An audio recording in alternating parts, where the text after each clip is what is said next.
Successes ng ating mga events ay matranslate sa box office success din. So, ang aking wish ay sana yung 10 pelikulang ng kalahok dito sa MMFF ay kumita lahat.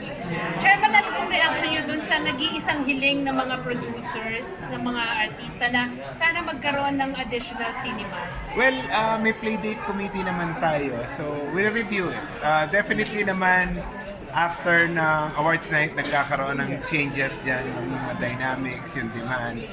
So we have to review it. Pero ang isa lang sa magagaranti ko, after a week siguro, yung mga kaunting ang sinihan ay dadagdagan ko.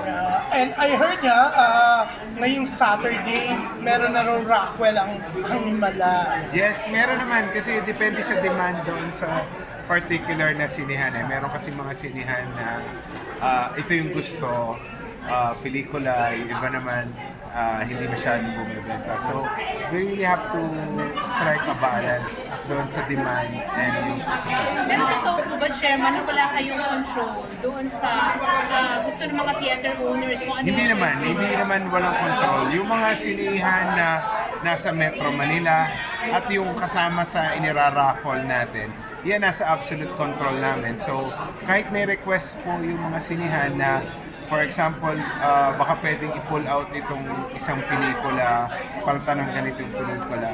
Yan ay inaaral ng ating playdate committee. Minsan na-reject, minsan napapagbigyan. So, depende po sa request at kung reasonable at may basis. Yan. Pero ito, Chairman Don Artes, no, sa success daw ng 50th, the Golden Metro Manila Film Festival, totoo po ba na mag-a-announce na para sa Summer Film Festival? Well, Ibabalik na? tatapusin lang namin itong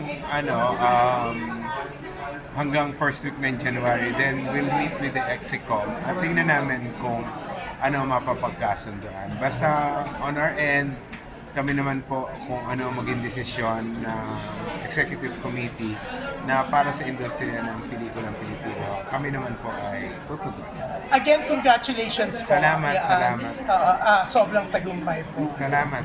Pero Chair, kasi may mga questions na naman na na-raise ditong gabing ito, despite the success of the MMFF. May mga nagtatanong bakit po katulad ng sinabi ni Vice Ganda kanina, may mga hindi po na-nominate like si Ms. Eugene Domingo. Well, wala akong control dyan eh. Meron tayong jurors na Sila mag-decide. sila nagde-decide ng mga nominees at yan din kung sino ang nananalo. So, it's a collective decision ng Board of Jury na wala po kaming control. So, hindi ko po alam o hindi rin po kami nagpa-participate sa Correct. deliberation. Okay. So, I really don't know what happened and behind the decision at doon sa mga awards. So, I really don't know. I cannot answer that. Maybe you can address yung question na yan doon sa head ng ating Juror, siya So, makakasagot. Chair, pero pwede po bang i-raise sa kanila na mag-release ng statement or explanation? Well, Even si Aga Mulak, hindi rin po na-nominate. Well, I don't know if they will issue a statement, pero it's up to them. Kasi I really have no idea what happened behind doon sa deliberation. I mean, naka-closed door yan. Ako naman po, kahit isang participation wala. Before lang nag-start, I just said hi. Yun.